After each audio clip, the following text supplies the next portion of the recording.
diferencias geográficas que tú lo mencionas. Y si nos vamos a esta región, que es en donde tendrías al Olive Sparrow de organismo de tu estudio, y que justo aquí es en donde encontraste mayor variabilidad, ¿no? En la respuesta, en la expresión del canto. No sé si efectivamente esto te esté llevando a estas fases de especiación. O sea, estaríamos hablando de diferentes niveles de especiación, en donde en la parte sur ya están marcados y en esta región estaríamos hablando de un proceso que se está dando de especiación, que podría ser, tú lo estás planteando a nivel geográfico, pero de regiones muy distantes. Pero aquí ya tendrías un ambiente ecológico diferente justo en esta región que lleva, pues, no sé, quizá consigo diferentes tiempos de reproducción, que esa era lo que yo te mencionaba, ¿no? Como consecuencia, por supuesto, de esta exploración o la colonización de estos nuevos hábitats. Y finalmente, pues, te va a crear estas nuevas individuos genéticamente diferenciados. Entonces, quizá eh, esta subespecie que tiene un canto diferente podría estarse ya marcando esta pauta de especiación.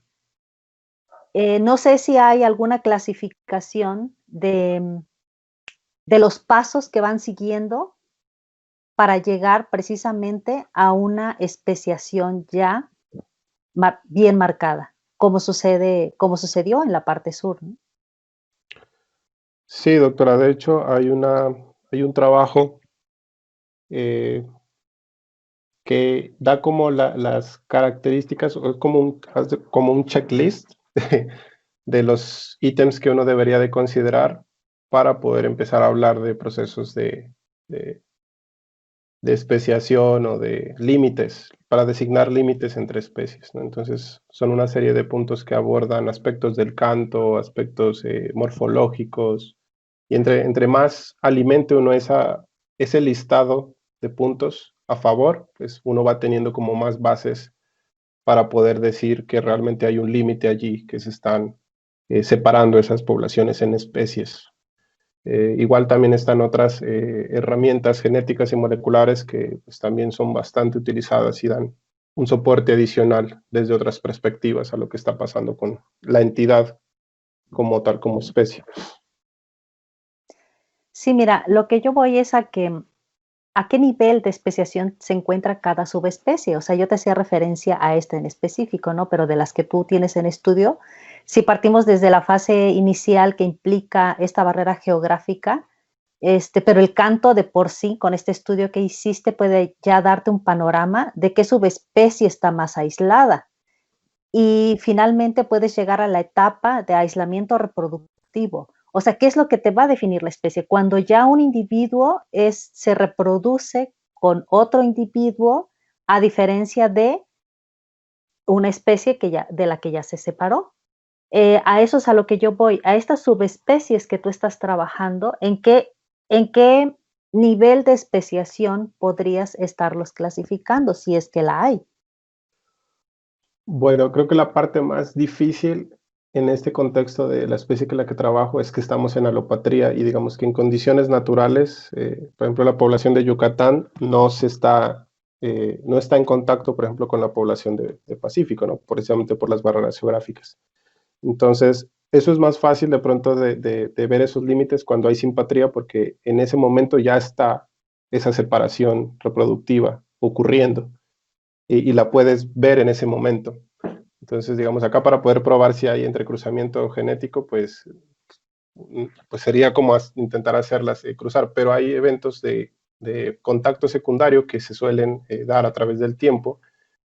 Y la aproximación inicial, digamos que sí, encontramos variación en los cantos, ¿sí? Pero hasta allí eso no nos dice mucho. Creo que uno de los capítulos importantes y valiosos de mi tesis fue evaluar la conducta, porque es como el proxy de si va a haber un entendimiento entre esas poblaciones, porque el canto cumple precisamente esa función para que los individuos se reconozcan, se puedan entrecruzar. Entonces, al haber ya existe ahí una de las barreras de aislamiento reproductivo, que sería un aislamiento conductual a partir del canto. Entonces estaríamos como, es probable que estemos en un, no sé cómo encasillarlo en un nivel, pero porque me haría falta todavía como complementar con información adicional, pero que hay una evidencia ya de que al menos estas poblaciones ya no se estarían entendiendo en un contexto de contacto secundario, que lo pondría como en un punto intermedio, ¿no? Que, de ese proceso de aislamiento y de posible especiación. Y justo respecto a la conducta, fíjate que dentro de la adquisición del canto en las aves, puede darse por diferentes factores, ¿no? Puede ser, por ejemplo, bueno, con respecto a lo que he leído, que puede darse porque em, durante el proceso de maduración sexual, que entiendo es el caso de este individuo, que es cuando se origina el canto en estas aves y es estacional, y en otras, pues se va adquiriendo poco a poco y van aprendiendo en el transcurso de la vida por imitaciones y hasta que se llega a un momento en el que lo cristalizan y ya se quedan con un canto en específico, ¿no? Entonces, si el caso de este individuo se da durante el proceso de maduración sexual, tendríamos aquí otro factor importante que serían los niveles hormonales. Y estos niveles hormonales que van a regir, por un lado, el evento de reproducción, que a su vez va a conllevar a la época del canto, también puede participar en el proceso de la expresión corporal en la conducta. ¿Esto se ha relacionado de alguna manera ya en en alguna otra especie? ¿Se han evaluado parámetros de niveles hormonales? Por ejemplo, si nos vamos al zebra finch, ese está más que establecido, ¿no? Que Sí. tiene una etapa bien establecida de un periodo más bien de reproducción, que también se da el evento del canto y que también se dan expresiones conductuales. Entonces, ¿esto cómo lo podrías relacionar? ¿Qué parámetros se podrían servir para poder definir más, que un individuo tiene un canto en específico, una conducta en específica y qué niveles hormonales estarían presentes? Sí, sí hay estudios, bueno, no con esta especie, pero por ejemplo, con zebrafish, los pinzones de cebra son los más estudiados en este tipo de cuestiones hormonales y del canto, ¿no? Han sido como la base más sólida para proyectar los demás trabajos. Pero, por ejemplo, en zebrafish hay aprendizaje cerrado, mientras que en canarios se ha reportado que el aprendizaje puede ser repetitivo a través del tiempo de vida de estas aves. Entonces, no tienen varias fases de cristalización y en cada temporada reproductiva, lo cual está asociado al incremento de receptores andrógenos en el cerebro que están asociados a los núcleos que tienen que ver con el aprendizaje vocal, permiten y facilitan que se incorporen nuevos cantos a su repertorio o que estos estén disponibles durante un periodo o temporada reproductiva. Otros ejemplos, por ejemplo, en Costa Rica y con colibríes. Se sabe que algunos colibríes tienen aprendizaje abierto también, no son de aprendizaje cerrado. Entonces, realmente eso ha sido como un boom también de interés en investigación, porque antes se creía que los individuos aprendían y ya sus cantos eran como limitados en base a eso, a lo que lograban aprender solo durante los primeros años, los primeros días después de eclosionar. No conocemos cómo sea la dinámica de aprendizaje, si es abierto o cerrado en estos gorriones, pero, por ejemplo, podríamos empezar a evaluar los niveles hormonales de estos individuos a lo largo de la temporada reproductiva y asociarlos al comportamiento vocal, por ejemplo, a qué tan activo o qué tan enriquecido pueda estar ese repertorio vocal en estas poblaciones. Digamos que a nivel un poco anecdótico, porque no hice medidas hormonales con esta especie, pero sí fue muy evidente cuando estaba haciendo mis búsquedas de territorios, cuando hice los playback aquí en Veracruz durante julio, para hacer las capturas de los individuos, me funcionaban muy bien los playbacks que yo hacía en campo para poder capturarlos. Pero fue muy tajante la respuesta conductual que yo vi cuando pasamos a agosto, septiembre, en donde pese a que yo usaba el mismo estímulo que me había funcionado bien antes, los individuos ya no respondían. Y, y los individuos estaban allí porque yo los miré en los parches, pero realmente no hacían caso al estímulo que yo les estaba poniendo, no estaban para nada interesados. Entonces, lo que yo podría, digamos, aproximar allí sería que sus niveles hormonales, dado que ya no están en temporada reproductiva, bajaron, y eso reduce también las respuestas agresivas de los machos para defender sus territorios, y eso también va desencadenando también procesos a nivel neuronal para que ellos no tengan esos repertorios, esos comportamientos vocales muy marcados en esas épocas. Eso sería lo más cercano que yo podría aproximar sin haber hecho todavía una medida como tal hormonal, que sería como lo que me daría el indicativo ideal para relacionar. Pero fíjate que tienes 2 factores interesantes en tus resultados. Por ejemplo, cuando tú te vas a la gráfica en donde lo pones con específicos y después tienes el alopátrico, en el con específico tiene menor respuesta. Seguramente identifica ya a los, individuos que son de su misma especie, ya lo tienen más que considerado. Sin embargo, el alopátrico tiene una respuesta mucho más intensa en este, eh, no recuerdo, ahí.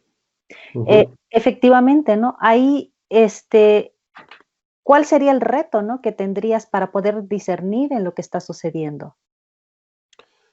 Esas respuestas son físicas, y esas respuestas físicas tienen que ver ya, pues, digamos que poniéndome como en las patas del ave, yo tendría dos respuestas, ¿no? Las físicas y las vocales. En las vocales, yo puedo estar a distancia respondiendo ante un posible intruso y hacer mis despliegues vocales sin correr riesgo de enfrentarme físicamente a ese individuo que es intruso, ¿no? Cuando ya paso al escenario físico y ya me arriesgo a atacar a ese individuo que está llegando, entonces es un nivel de agresividad mucho más alto que debe estar asociado al nivel y carga hormonal que hayan en ese momento.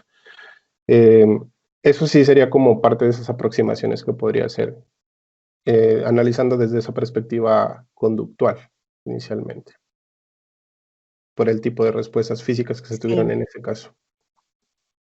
Quizá, como te decía, habría también un efecto de la influencia hormonal que está muy marcada en estos individuos con respecto al despliegue conductual.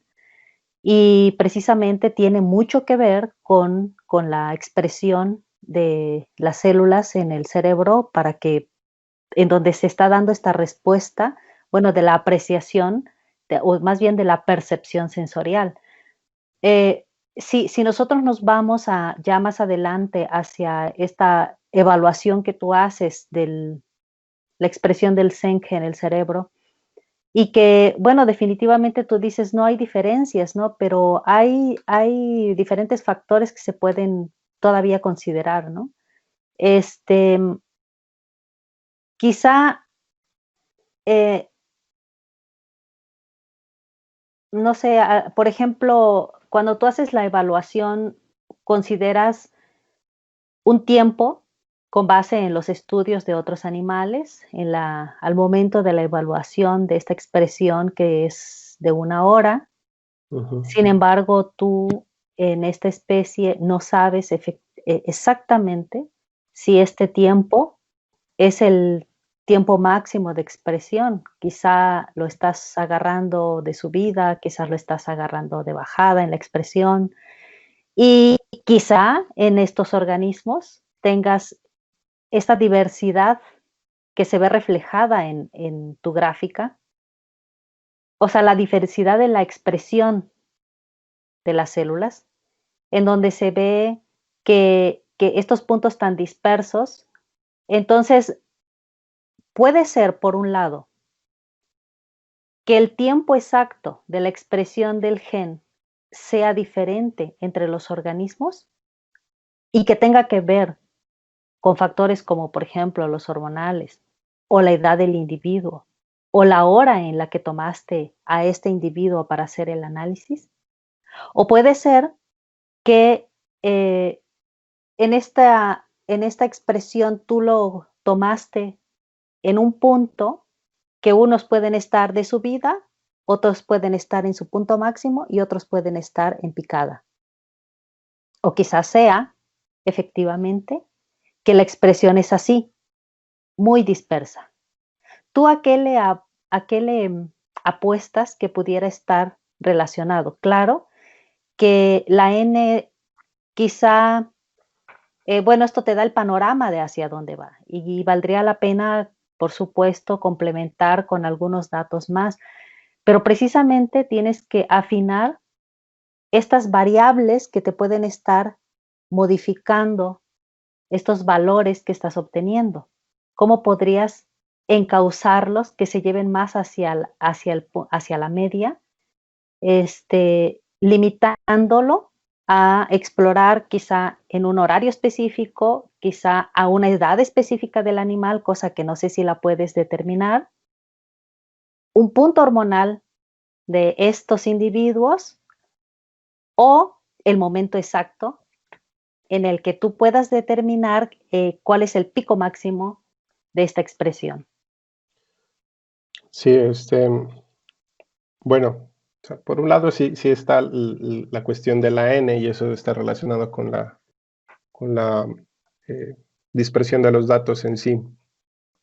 Pero digamos como parte de las cosas que yo podría considerar a nivel metodológico para tener mayor certeza es, por ejemplo, traté de controlar, hay muchos factores no alineados que pueden afectar ese tipo de estudios, pero en cierta medida traté como de ir buscando condiciones similares, ¿no? Entonces, por ejemplo, la edad del individuo es una cuestión muy difícil de determinar. Se puede llegar a determinar si un individuo es de primer año, segundo año o hasta tercer año en algunas aves paseriformes, pero eso basado en aspectos morfológicos y del plumaje.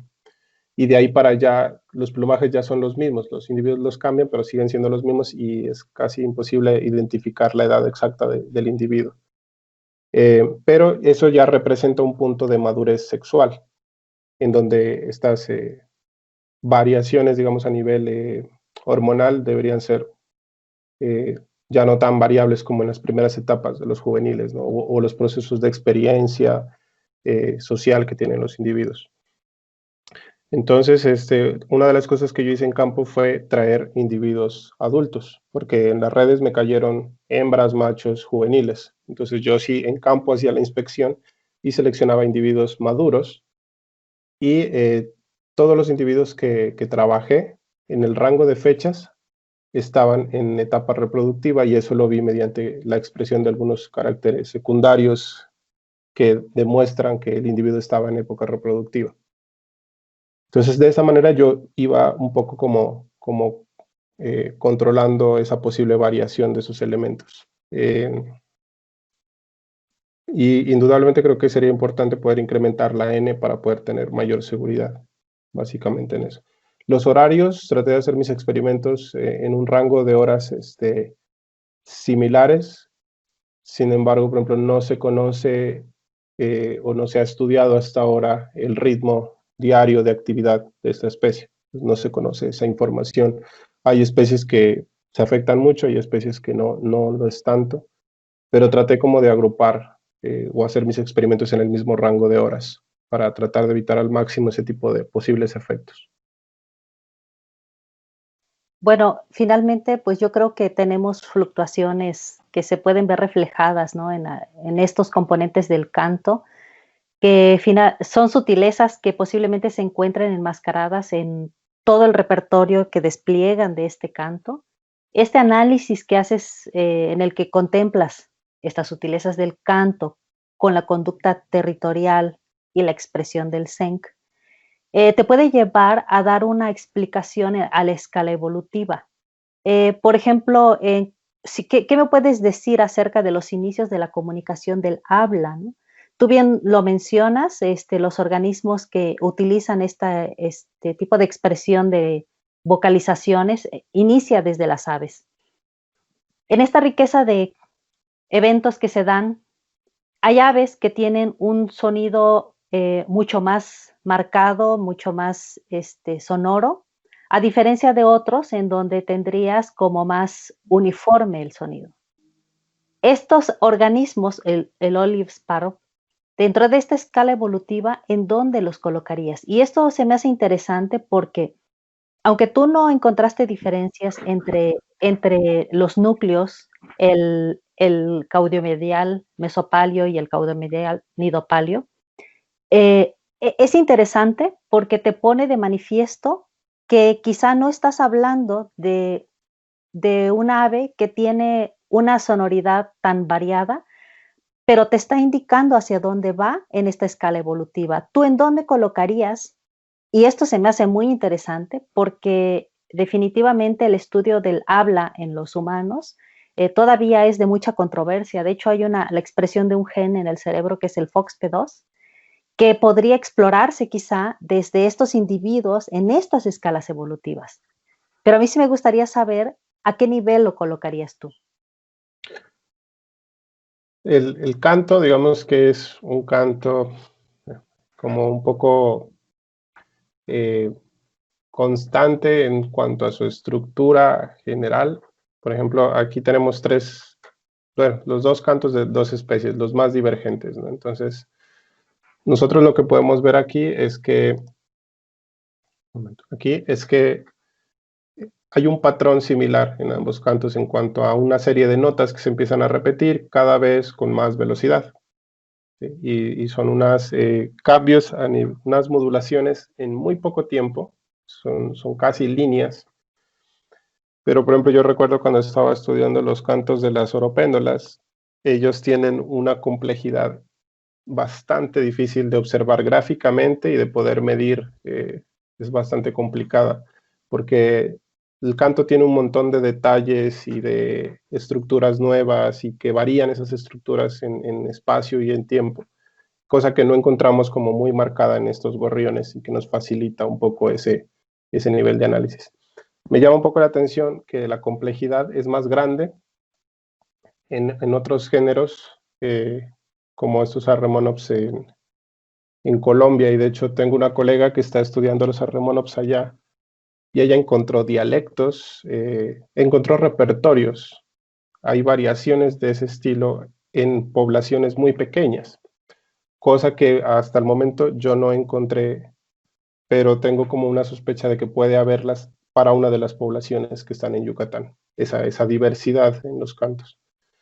Entonces la dinámica es muy amplia y yo creería que está como en una fase como intermedia bueno, como basal inicialmente esa diversidad del canto. Fíjate que eso es lo que a mí se me hace interesante, porque precisamente cuando tú analizas otros cantos con una gran diversidad de trineos y de variaciones de sonidos, y que cuando tú haces esta clasificación de diferentes fases, ¿no?, del canto, quizá esas sutilezas de en la tercera que podrías estar enmarcando ya cómo se van haciendo más estos grupos o esta especiación. Ahí es en donde a mí me interesaría poder en algún momento explicar qué es lo que está pasando con estos organismos en donde no tienes diferencias con estos núcleos y cómo se relaciona con otros circuitos neuronales, ¿no? O sea, ¿cómo lo puedes explicar hacia dónde va esta respuesta? Y es interesante cuando lo vemos desde la escala evolutiva de la expresión del habla. Por eso te decía de la expresión de otros genes que pudieran estar implicados en estos procesos. Pues es un punto muy interesante que todavía abre estos panoramas de exploración en estos individuos, y la ventaja que tienes es de que, pues, eso no es una especie en peligro de extinción, por lo tanto, puedes hacer todavía muchos más análisis puntuales que te pueden llevar a un sinfín de propuestas. A mí nada más me gustaría, por último, que tú dentro de estas perspectivas que ya mencionaste, ¿cuál sería la más próxima a realizar? ¿Por cuál te inclinarías? Porque finalmente la ciencia es así. O sea, te abre un panorama bastante amplio, pero tú no puedes abrazar todo. Entonces, ¿hacia dónde te llevaría el interés? Y no solo el interés, la factibilidad de realizarlo, porque como tú te diste cuenta ahora, hay propuestas de estudio que resultan ser complicadas y que te llevan bastante tiempo y en este tipo de trabajos tú también tienes que pensar en la factibilidad para realizarlos, ¿no? O sea, tú puedes tener una pregunta de investigación que sea bastante interesante, pero te va a llevar mucho tiempo para responderla. Y esto es importante porque enfoca la madurez de tu formación. O sea, no nada más es yo quiero, a mí me interesa, esto es muy bonito. Tienes que pensar también en el paso siguiente que tú vas a dar. A mí sí me gustaría escucharte porque obviamente esta riqueza de formación que has tenido ahora con un sinfín de, mm, de mecanismos de evaluación, ¿hacia dónde te lleva las siguientes preguntas de investigación? Y esa, bueno, sería mi última participación porque creo que es interesante ver cómo una persona que empieza con un panorama de formación única y exclusivamente de ecología, ahora te has abierto a otros esquemas de evaluación, pero quiero saber hacia dónde va el Ron que vimos nacer en neuroetología. Bueno, con la disculpa de extenderme pronto un poquito. Sí, eso fue un cambio bien interesante. Siempre quise estudiar algo relacionado con las neurociencias y los posgrados que yo miraba eran enfocados mucho a aspectos biomédicos, pero yo no encontraba elementos en donde yo pudiera estudiar eso que a mí me gustaba, que eran los cantos o las aves o la fauna silvestre y relacionarlo eso con las neurociencias. Entonces, cuando entré al posgrado, mi maestría fue muy enfocada a conducta y ecología conductual. Mm, pero dentro de los mismos ejercicios, por ejemplo, de su asignatura, de las asignaturas de la doctora, eh, tuve que verme forzado como a tratar de desenmarañar, bueno, cuáles son las bases neurobiológicas del comportamiento que yo estoy interesado en estudiar, y en este caso es el comportamiento vocal. Y entonces empecé a darme cuenta de un panorama completamente nuevo para mí, súper llamativo y súper bonito, y entonces terminé con este trabajo que pues ha sido sufrimiento, pero también me llena de mucha motivación. Conocer esas técnicas me fascinaron. Este trabajo ha sido histológico principalmente.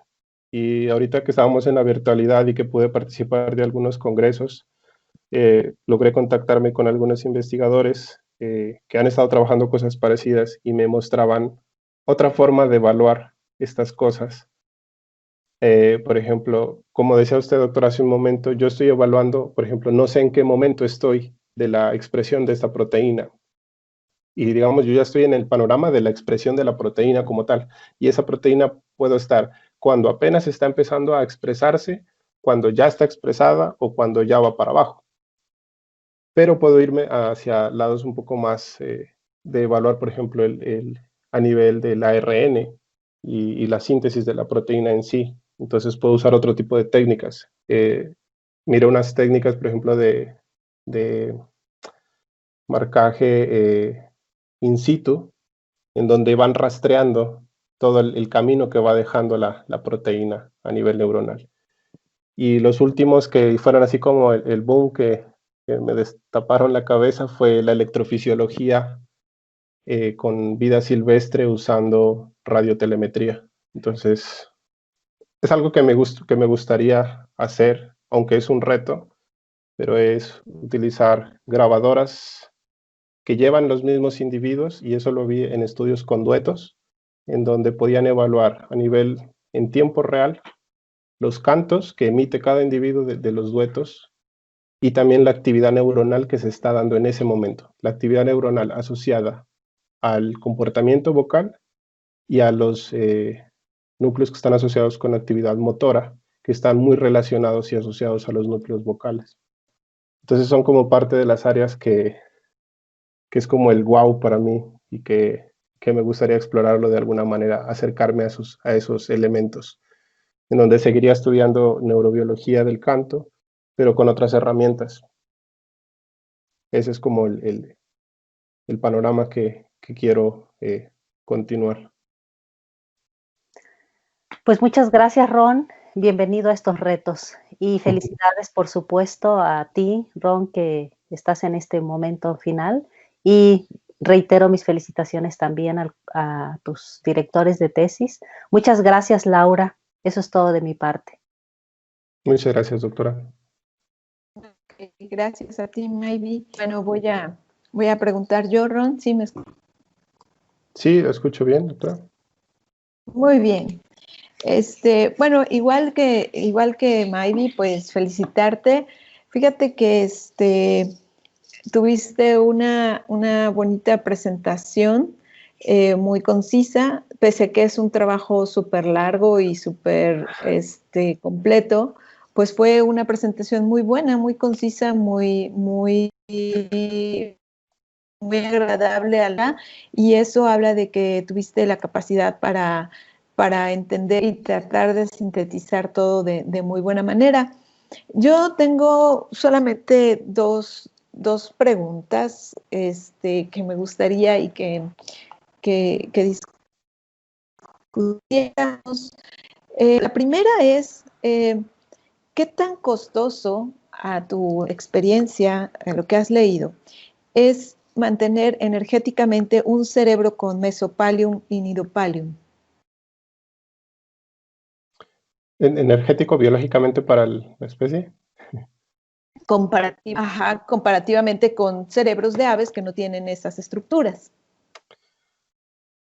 Bueno, yo recuerdo que en alguna ocasión contaba el hecho de qué tan bueno es aprender.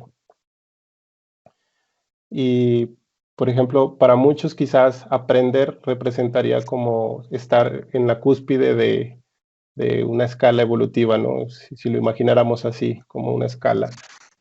Y que los individuos que pueden aprender son los que mejor van a sobrevivir a las cuestiones de su medio, de su ambiente, ¿no? Y la verdad es que eso no es así. No siempre aprender es buen negocio, porque trae consecuencias. Y, por ejemplo, eso está muy relacionado con el gasto energético a nivel molecular, que implica, por ejemplo, estos núcleos tienen que almacenar información, accesar a la información, digamos que borrar información que no sirve, reciclarla, restaurarla, y todo eso implica modificaciones a nivel de las neuronas y de la citoarquitectura de las neuronas.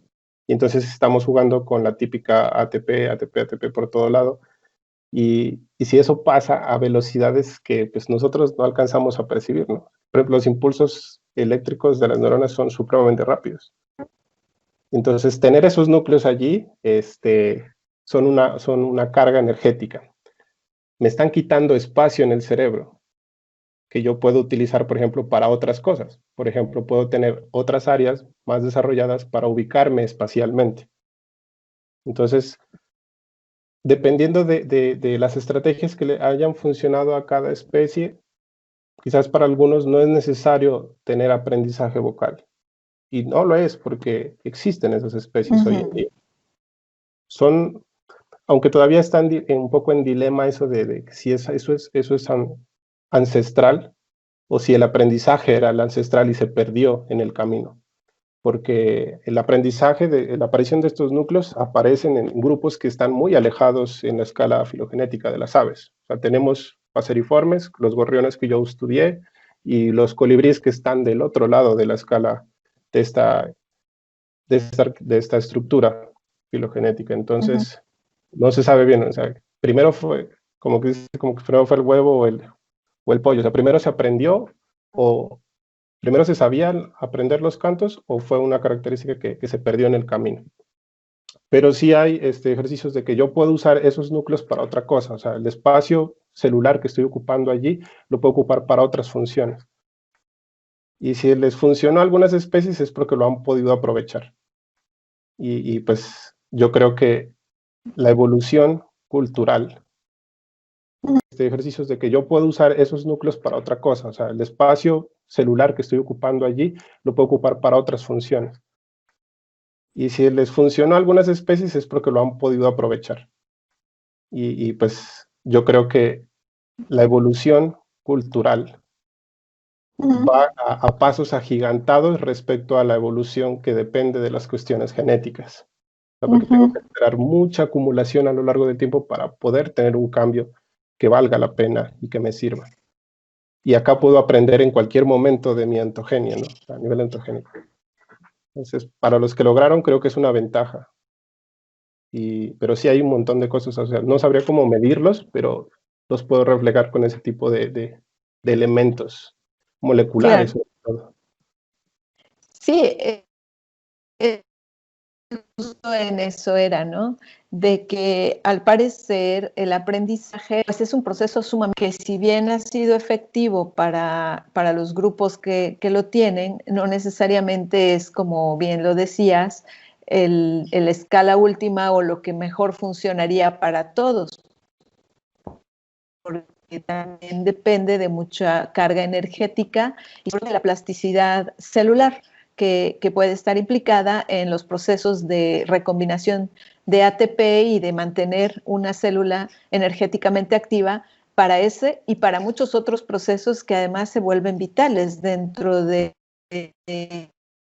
un organismo y que también están contenidas importantes que están a nivel de cerebro. Entonces, ese era un poco lo que yo quería que se quedara aquí en ese sentido, ¿no? La otra pregunta que tenía yo es acerca de, siguiendo hablando con estas cuestiones, es acerca de en tus sonogramas que tú hiciste, en tus sonogramas, dime, ¿cuáles de ellos tienen mayor inversión energética, si es que se puede tener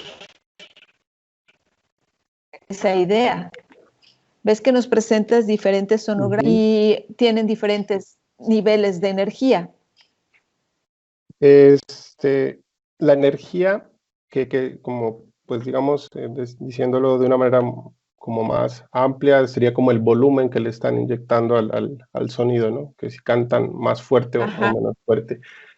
Esa es una variable bastante complicada de medir, o sea, súper informativa, porque precisamente está asociado con cuánta energía le tengo que inyectar al sonido para que llegue hasta donde quiero que llegue. Y es una variable bien difícil de medir, porque para poder tener certeza de ese nivel, por ejemplo, ese puede cambiar dependiendo de la distancia a la que yo lo esté grabando al individuo. Entonces hay que estandarizar la distancia con mucha precisión para poder corregir ese problema. Entonces es una medida que muchas veces se evita, a veces, a menos de que tengas la manera de controlarla muy bien para tener con aseveración conclusiones al respecto. Pero yo podría, por ejemplo, acercarme desde otra perspectiva en la que hablaría de el esfuerzo que tiene que hacer para cambiar la frecuencia en la escala de las frecuencias, ¿no? Entonces podemos tener tonos como puros, constantes, a lo largo del tiempo, pero podemos tener tonos modulados, que son los que empiezan de una forma y empiezan a cambiar en otro sentido. Y creo que son los más difíciles de lograr porque se quedan mucho más en el tiempo. La especie que presenta esos cambios como con mayor medida es la especie de Yucatán. Los cantos, por ejemplo, que revisé de Texas son como muy, muy típicos, ¿no? Es como líneas rectas. Y los del Pacífico también con una que otra variación, pero los de Yucatán, por ejemplo, son los que logran bajar la intensidad y la pueden hacer el ancho de banda súper delgadito y van bajando a lo largo del tiempo. Entonces, ese tipo de cambios yo creería que implican mucho esfuerzo, o al menos que se hayan podido establecer en un proceso evolutivo de cambio de la especie. Lo que me queda de duda es como que cuál fue el origen, ¿no? O sea, o fue tener cambios como cantos que varían mucho a volver los cantos más simples, o fue arrancar con cantos simples y empezarlos a volver complejos. Y eso Esa no... fue mi duda. Esa, Esa también es mi duda. el origen de dónde fue o qué fue lo que empezó, nos lo daría un dataje, poderlo datar históricamente, si podemos llegar a datar la historia, el tiempo evolutivo de cada población con genética. Porque ya, digamos que ya no hablemos de especies o de poblaciones, sino de tipos de cantos, ¿no? Tengo el tipo de canto A, el tipo de canto B. Y si yo le hago genética a esos bichos y puedo llegar a determinar, este bicho se originó en tal época, y hace tantos millones de años, y ese otro hace tantos millones de años, entonces puedo llegar a esa conclusión. No, los cantos más complejos fueron los que aparecieron hace más millones de años, y los cantos más sencillos aparecieron más recientemente.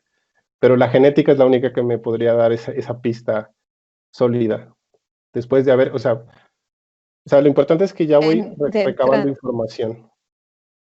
Ya voy recabando información y la debo cotejar con esas cosas genéticas, que sería bien interesante para evaluar eso. Sí, ese es algo que se me hace padre de analizar, porque también tiene mucho que ver con el tipo de ambiente en el que están. Obviamente ambientes que tienen mucha interferencia en barreras, o si son ambientes que son más planos dentro de las mismas áreas donde están los bichos, entonces también puede verse implicada la cantidad de esfuerzo que pueda tener el bicho para comunicar algo, de acuerdo a si hay barreras o no, ¿no? Tiene mucho que ver, y eso es algo interesante, de qué tanto se ha modificado la señal con base a la respuesta de los receptores, que eso es algo que verse con algunas aves, que es muy, muy obvio, en cantos que son muy elegantes, vamos a decir, que tienen muchos tonos y todo, y que resultan mucho más atractivos, comparativamente con a lo mejor cantos planos y que pues no va a un lado. Entonces, yo, tu trabajo bonito en ese sentido, porque aparte de todo el esfuerzo que has hecho, tanto en campo como en laboratorio, tiene que tener muchas otras preguntas que hacen que uno diga, bueno, pero ¿y entonces qué pasa con...? Y salen, y salen, y salen, ¿no? Entonces, Ron, yo creo que hiciste un ejercicio de hacer este proyecto que inicialmente empezó de una manera diferente y que lo fueron puliendo, pues obviamente tú con tu y tus directores de tesis, a quienes felicito de verdad. Es un trabajo de neuroetología, y que en neuroetología difícilmente se ven trabajos de neuroetología. Entonces, todos nos quedamos con la parte conductual e inferimos lo que pasa en cerebro, y muchos cerebro o neurociencias ya no ven más de la parte conductual y el ambiente en el cual el organismo responde y bajo qué tipo de presiones, pues sea ecológica, sea, etcétera, están moldeando esa conducta. Entonces, esa es una de las cosas que me gustó de tu trabajo, que realmente es un trabajo de neurología, que lo supiste hacer, pese a que eres biólogo, porque no es cierto, es broma. No, porque uno luego a veces se casa con lo suyo, ¿no? Y dices, no, pues yo soy psicólogo y sobre esta línea, porque a mí me interesa solo la parte de neurociencias, o yo soy biólogo y la parte de conducta y la parte de etcétera. Y pero no, muy bien en tu caso, la verdad, tienes un panorama muy, muy bueno. Me gusta cómo defiendes, pero más que defender, ya das ideas y ya tienes muchos argumentos, que eso es la parte que es buena de una formación doctoral, que cuando tú te ves de inicio y ves al Ron que venía ahí todo pastuso y demás, y qué tal, a estas alturas pues sí, ya se ve mucho cambio bueno, y eso es pues mucho yo siento que de la presión ambiental a la que fuiste sometido, que moduló muchas áreas de tu cerebro para encontrar en el aprendizaje una buena inversión energética. Entonces, cambió también mi dialecto por producto de, pese a ser pastuso y colombiano, mi acento ya no me discrimina, y eso tuvo mucho que ver con la transmisión cultural que tuve en México. Ya sé. Entonces, bueno, pues ahí tienes tu ejemplo, y muchas felicidades, Ron. Y bueno, pues voy a dar paso al doctor Jorge y luego al doctor Roberto para seguir tu evaluación. Muchas gracias, doctora. Gracias, Jorge. Laura. Sí, gracias. Sí se oye bien porque andaba fallando un poco mi micrófono. Sí te escucho bien, ¿Sí? Jorge. No, no Ok. te veo, pero no te veo. ¿No me ves? No, Sí, no sé. estoy, ¿no? Ok, bueno, no importa. Este, bueno, Ron, pues voy por partes. Primero lo positivo y ya luego vamos a las preguntas. Primero, en realidad quiero felicitarte porque es realmente muy satisfactorio oírte no solamente exponer, que fue muy buena tu exposición, ¿no? Muy concreta, que es lo que habíamos solicitado, ¿no? Y eso fue excelente, ¿no? Si bien parecía que al principio dije, este Ron se está llevando todo en la introducción y ya se está acabando el tiempo, que al final, bueno, que recorreteaste con los resultados y lo hiciste bien, ¿no? Entonces fue bastante bueno, eso me gustó mucho, tu presentación. Este, hace a uno sentirse bien, ¿no? Satisfecho, orgulloso, ¿no? De tu presentación, del trabajo. Eso es muy bueno. Si voy a decir algo, en realidad es un lujo tener estudiantes como tú, ¿no? Que pueden llegar a estos límites, ¿no? Entonces, bueno, que de hecho más todavía, porque creo que todavía te falta mucho más por aprender y dedicarle, pero en principio creo que vas muy bien.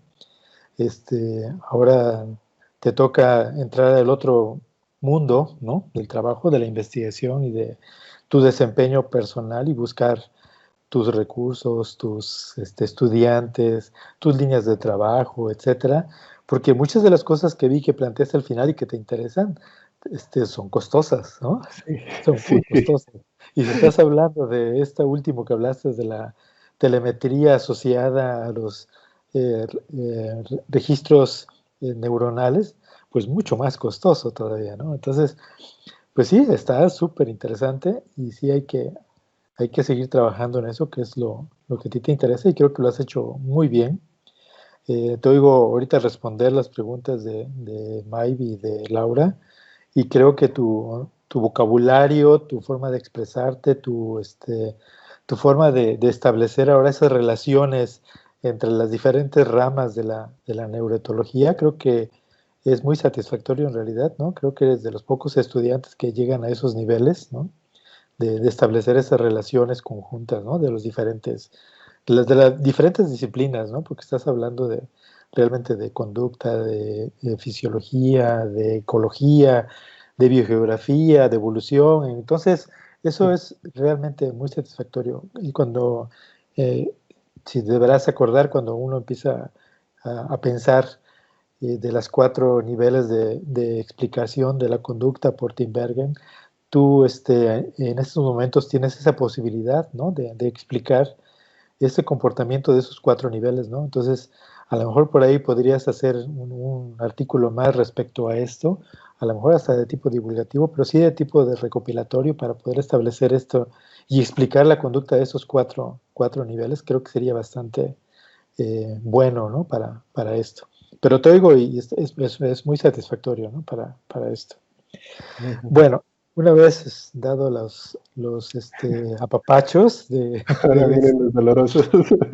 No, fíjate que no tanto, pero sí me gustaría que uno de tus quizá, no errores, pero sí tendencias que tienes a cuando empiezas a explicar, es que a veces parecería que tuvieras un poco la varita mágica y que haciendo un estudio en particular podrías tener todas las respuestas. Y a veces lo veo así en tus respuestas que haces, porque debes de estar consciente que en realidad tu trabajo, si bien toma muchas disciplinas y explica un proceso desde diferentes puntos de vista, en realidad tú debes de estar consciente que esto es de lo que está pasando en este complejo de RMOps, ¿no? En realidad no tienes una explicación completa y no lo hiciste ni hacía falta de los cantos, por ejemplo, que hoy que te oigo hablar de los cantos y dices, pues sí, este es más complejo, más simple, pero lo estás llevando a otro nivel de que dices, si hago un análisis genético y me dice qué población es más actual que la otra, yo voy a saber con precisión si el canto más simple es primero y el canto más complejo es después. La pregunta inicial es, ¿realmente tú vas a saber eso? ¿Tú no crees que puedas tener en esa línea evolutiva canto simple, canto complejo, canto simple, canto complejo? ¿Tú no crees que pueda pasar eso? Y entonces, ¿qué vas a hacer? ¿Realmente vas a decir este canto complejo es más evolucionado que el canto simple? O sea, la forma en que lo dijiste parecería que ya tenías la vida resuelta con eso, pero en realidad las diferencias son muchas. ¿Tú qué opinas de eso en realidad? No, sí, sí, tienes toda la razón. Sí, es un escenario que puedo encontrar, evidentemente. ¿Por qué? Porque, digamos, las cosas que modifican los cantos no es algo que pasa una vez y ya, ¿no? O algo que sea de una sola cosa que esté afectando. O sea, no puede ser solamente selección natural lo que afecta el canto y se acabó la historia. Digamos, yo tengo un montón de elementos y trato como de explicarlos. Puede ser por esto, cuando se dan estas circunstancias, ¿no? O sea, o puedo decir que es una cuestión de deriva cultural cuando he evaluado genéticamente y puedo descartar, por ejemplo, la morfología o la genética. Entonces tengo un programa, pero digamos que lo estoy viendo ahorita. Y sí, sí, me sesgué ahorita respondiendo y tienes toda la razón porque lo vi como un inicio y un fin y ya. Y puedo tener un tramado allí donde a lo largo del tiempo, por todas las cosas que pudieron haber pasado en la historia geológica de la región y del planeta mismo, pudo en un momento afectar la selección natural, pudo en otro momento afectar deriva, las poblaciones se pudieron separar, inclusive desde mucho antes, y ahí pudieron haber, se pudieron haber vuelto complejas o se pudieron haber vuelto sencillas. Claro. Lo perdí ahorita de vista, como que me emocioné con el inicio y el fin y no vi el camino. Sí, claro, ¿no? Y además, bueno, otras muchas variables que pueden estar influyendo, que ya te mencionaban un poco, ¿no? Las condiciones del ambiente, la interferencia, otros factores ambientales que pueden estar influyendo realmente en lo que es realmente el canto actual que tienen estos grupos, ¿no? O los diferentes grupos. En ese sentido, me gustaría que pudieras reflexionar un poco. Te hablaban de lo que es la distribución de las diferentes poblaciones en hábitats diferentes, ecosistemas diferentes, con vecinos, ¿no? Diferentes también. Y todas estas causas pueden estar influyendo realmente no solamente en la complejidad del canto o en el tipo de canto, para no hablar de complejidad, sino en el tipo de cantos, sino además en el reconocimiento de los diferentes bichos, ¿no? Por ejemplo, estamos conscientes de que en realidad en las diferentes poblaciones están basados o están desarrollándose en ambientes ecosistémicos completamente diferentes, algunos muy parecidos y otros diferentes. Pero ¿tú crees que la variedad, bueno, la diversidad biológica de estos ambientes está influyendo también en la diversidad de cantos de los diferentes grupos, de las poblaciones? O sea, ¿puede realmente la diversidad del ambiente influir en la diversidad de los cantos? ¿O es simplemente característica intrínseca a los individuos que pueden no estar moldeando o modulando esta diversidad de cantos? Bueno, algo de lo que he podido leer es que los cantos como que tienen un rango de flexibilidad o de plasticidad, ¿no? Que les permite tener unas ligeras modificaciones a ciertos ambientes en donde se está transmitiendo el sonido. Ha sido un tema bien, que me costó mucho como tratar de entenderlo, pero quizás más allá de verlo como una fuente de diversidad de las vocalizaciones, es más bien un limitante de las vocalizaciones.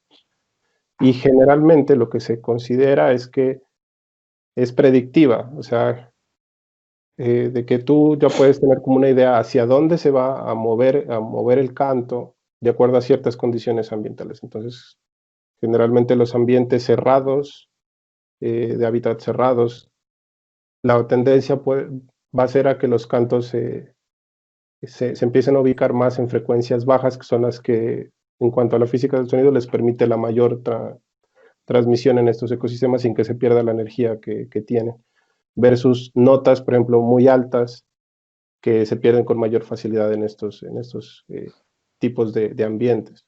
Entonces, hay trabajos que se han intentado hacer como con aves, con reptiles y con otros grupos que como que refutan un poco que esa puede ser el centro de la diversidad, un factor que promueva la diversidad, sino más bien como un factor que limita la diversidad.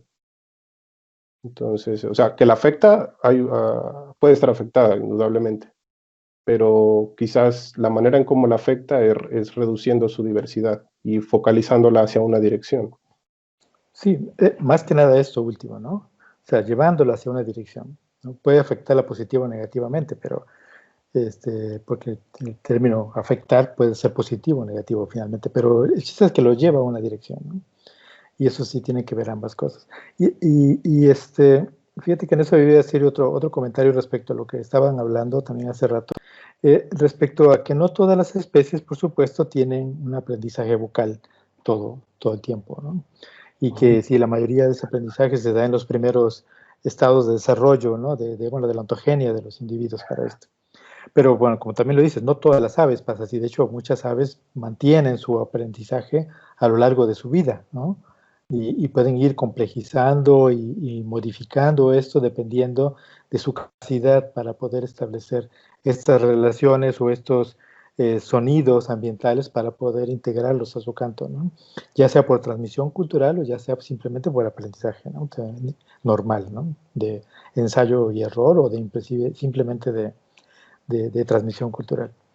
Entonces, y tú decías, bueno, pero esto tampoco tiene que ver con que una ave sea menos o más evolucionada, que estamos de acuerdo, ¿no?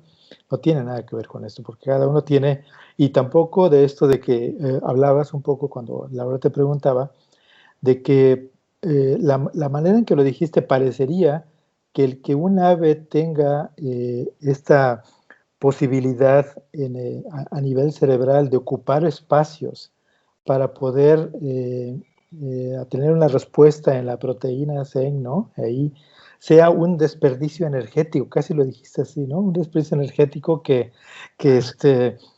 podría estar ocupándolo para otras cosas, ¿no? Entonces, eso me quedó un poco la duda respecto exactamente a qué te referías con esto.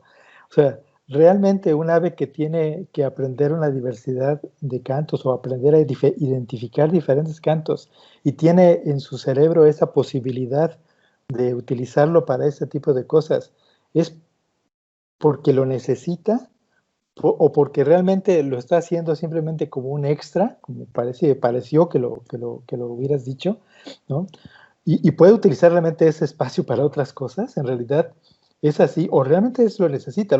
Las aves que no tienen la facultad de aprender a lo largo del tiempo es porque tienen otras características para poder llegar a obtener los recursos, en este caso las parejas, ¿no? Por ejemplo, si un ave no canta bien es porque tiene buen colorido, ¿no? Si no canta bien es porque tiene buen comportamiento de cortejo, ¿no? Y no le interesa cantar bien, pero aquellos que tienen una facultad vocal realmente pueden ser simples y no complejizar su cerebro. O sea, realmente sí, es que me pareció que hacia eso ibas, ¿no? De que era un desperdicio tener eso ahí en el cerebro.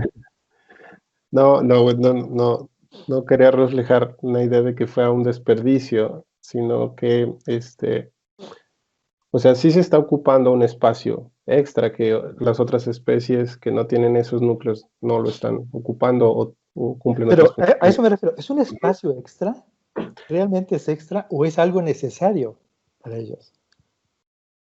Yo, en alguna revisión que hice, hacían un poco como la discusión sobre eso, porque digamos que en muchos aspectos, ¿no? Para las aves tienen que jugar con ese, bueno, a qué le apunto o a qué le apuesto, porque si representa para mí ahora tener nuevas áreas, eso cambia un poco la estructura morfológica del cerebro puede llegar a ser más amplia y eso va a indicar más células, más peso y va a afectar mi vuelo, por ejemplo. Una de las cosas que de estos ejercicios de trade-offs es precisamente lo relacionan mucho con el vuelo para otras características, ¿no? De tamaño y todo esto. Entonces, sí escuché una discusión sobre lo que podría llegar a representar eso en costos para el vuelo, porque tendrías que ahora tener unas áreas dedicadas a analizar ese tipo de información. Entonces, yo creería que de pronto por allí puede ser como el cerebro se tiene que reorganizar, reacomodar para poder adaptarse a la situación que al individuo le sirva. O sea, si perder el vuelo va a ser negativo para el ave, pues entonces como que haber tenido estas modificaciones a nivel neuronal como que no le ayudaron mucho. Pero esas cosas no las podemos ver ahorita porque, o sea, si están presentes en este momento es porque le han servido a la vía, ha sabido moldear esas estructuras morfológicamente para que no sean un aspecto negativo, sino sencillamente no estuviéramos viendo esas especies ahorita siendo exitosas. Pero yo lo proyectaría si era más allá, o sea, no es que sea un desperdicio, pero sí hay trade-offs que juegan fuerte. Sobre todo lo he visto, las discusiones giran en torno al tamaño y en los costos asociados al vuelo. Es como lo que he visto un poco de discusión al respecto.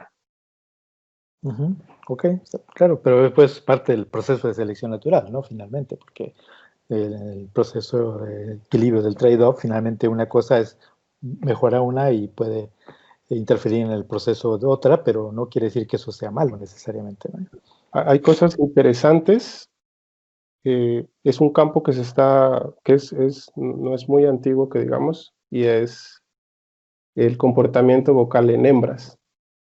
O sea, porque siempre como que todo se enfoca es que el macho es el que canta, el macho es el que canta y puede hacer cantos elaborados y las hembras simplemente realizan sonidos muy básicos en cuanto a complejidad.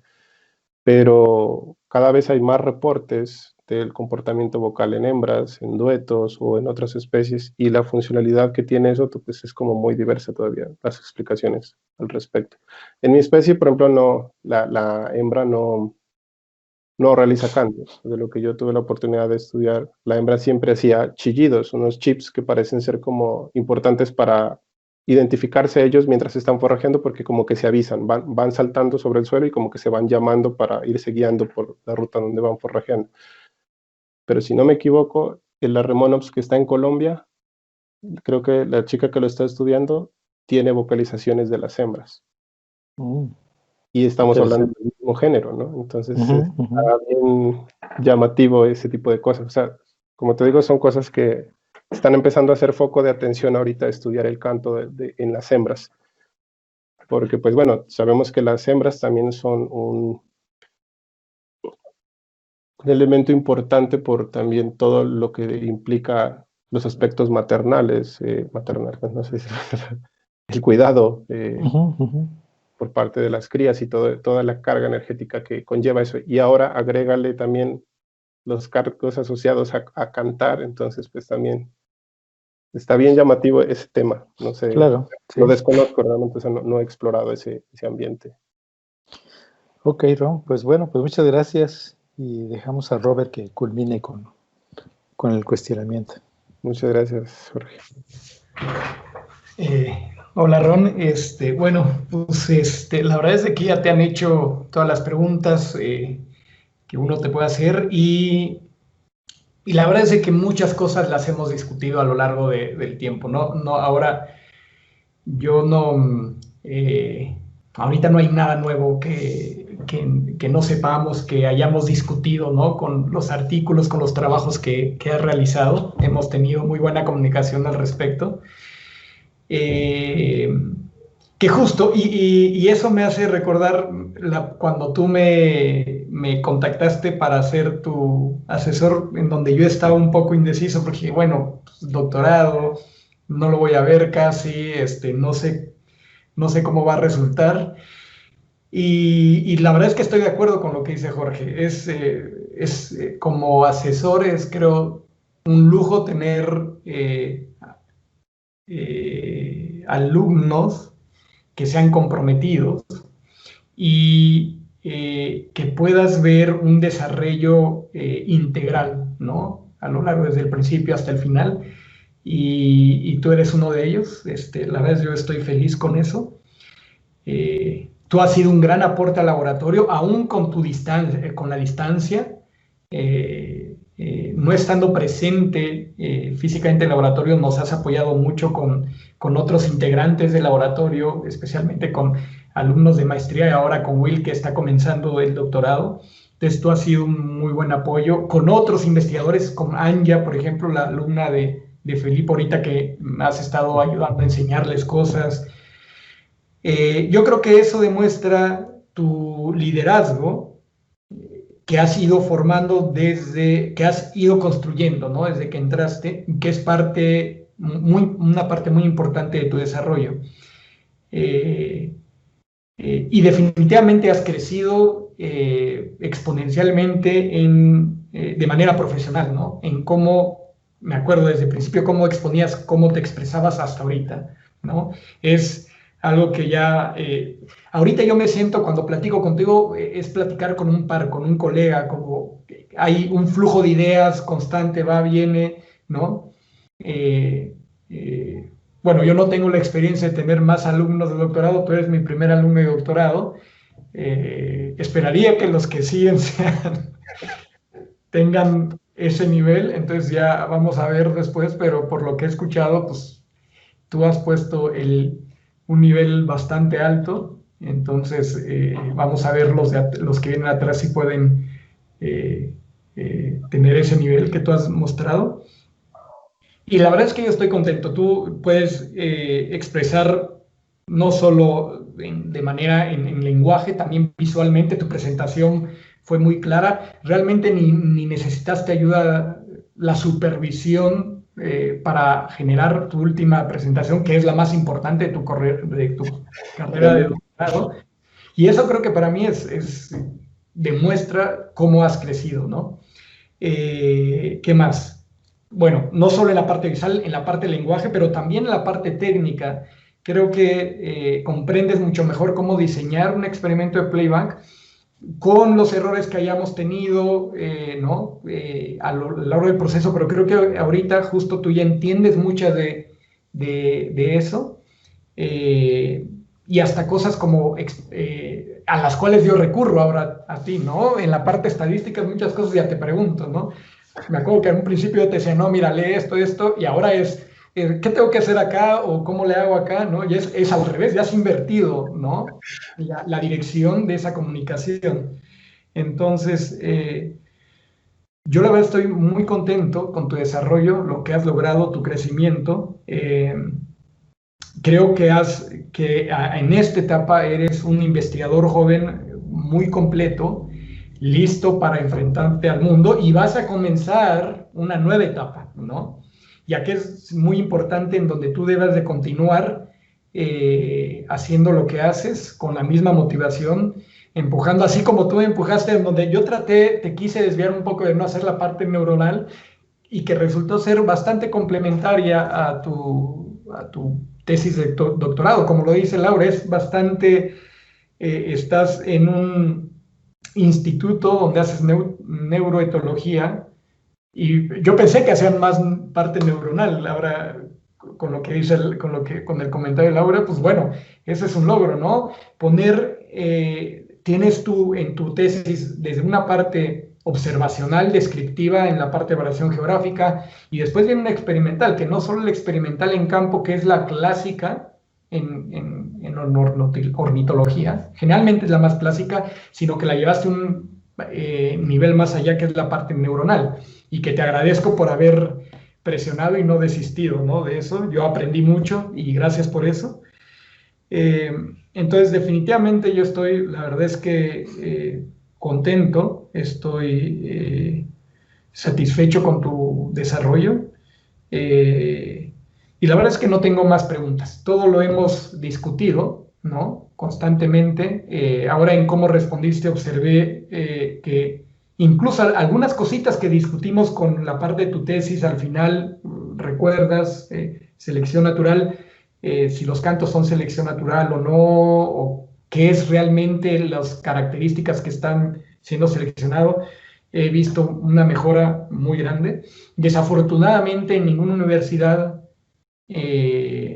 hasta donde yo tengo conocimiento, nos enseñan evolución de la cultura, ¿no? Siempre es evolución morfológica o evolución genética, pero en nuestras escuelas no hay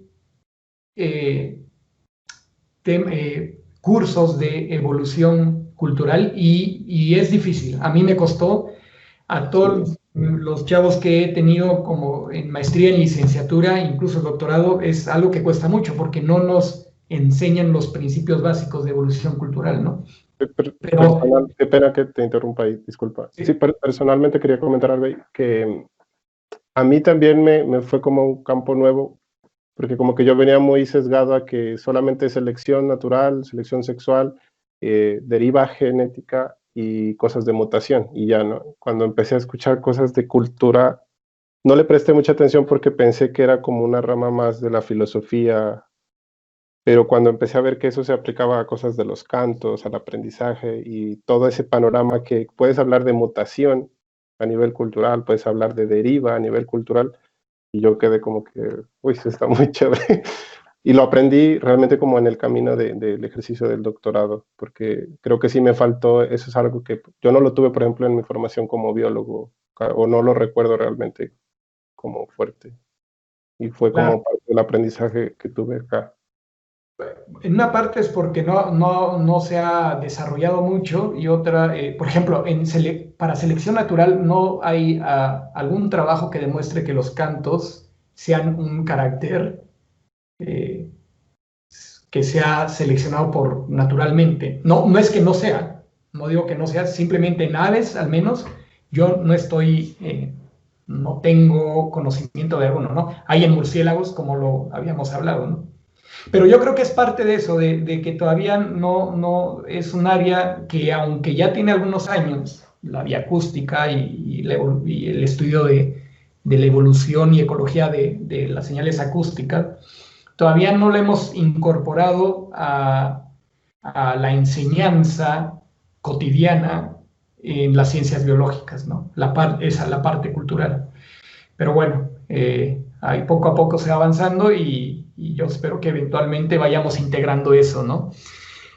El punto acá es que tú lo has hecho muy bien, que ese conocimiento que realmente todos los que hemos intentado o hemos explorado esta área, lo hemos ganado básicamente en el trabajo, en el día a día, en la lectura, pues lo has logrado, falta mucho, ¿no? Ahí es un área muy, muy amplia, muy extensa y tienes que seguir con eso, o sea, tienes que seguir trabajando, viene una nueva parte de tu vida en donde todo lo que aprendiste lo vas a poder usar, pero va a ser diferente, ¿no? A mí, yo te lo digo un poco porque tengo esa experiencia reciente en donde ya tenía todo organizado, ya podía trabajar, venía de una etapa en donde pude ser muy productivo, en una etapa donde tuve que volver a reaprender cosas para poder encauzarme en lo que me gusta. Entonces, es muy importante que tengas esa concentración hacia a dónde quieres ir y cómo usar todo el sistema y las herramientas que tienes para no desviarte y poder lograr, ¿no? Y cuando digo el sistema, por ejemplo, en México tenemos SNI, tenemos yo que soy cátedras, y entonces hay muchas que generalmente no necesariamente se van a un objetivo a donde precisamente es el tuyo como desarrollo profesional, y tú tienes que hacer eso, ¿no? Tú tienes que encontrar eso, tienes que enfocarte, ¿no? Tú dices, bueno, quizás, ¿qué tan difícil es eso? Créeme que a veces es muy, muy, muy fácil perderse. No sé qué tan difícil es regresar, pero es muy fácil perder el foco, ¿no? A donde quieres ir. Entonces, y es algo que traté de enseñarte mucho. Como investigador uno siempre quiere estar haciendo un montón de cosas, que es nuestra naturaleza. Y no es mala, no es mala. Acá lo importante es que tienes que enfocarte para lograr generar productos. Al final nosotros tenemos que generar productos y ahí es donde yo quiero que tú continúes con eso, ¿no? generando productos, lo que has hecho, todo lo que has aprendido, vayas generando productos, cual sea que sea recursos humanos, que sean publicaciones, que sean cursos, libros, lo que sea el producto, pero que lleguen con ese fin y hacia un camino a donde tú quieres, ¿no? En tu desarrollo profesional. Entonces, a mí la verdad es de que yo no tengo ninguna pregunta adicional. Como te digo, todo lo hemos discutido, no hay nada nuevo bueno, o sea, hay mucho que discutir, ¿no? Digamos, en términos de tu tesis, de lo que hemos trabajado, hay cosas en las que no concordamos, naturalmente, así es, y podemos seguir discutiendo eso, pero no creo que es ahorita el momento para eso. Yo lo que creo es que tú has logrado un desarrollo profesional significativo, sobresaliente, y la verdad es que estoy feliz por eso y muchas felicidades, Ron. Muchas felicidades. Gracias, Ron. Y bueno, con eso termina mi participación.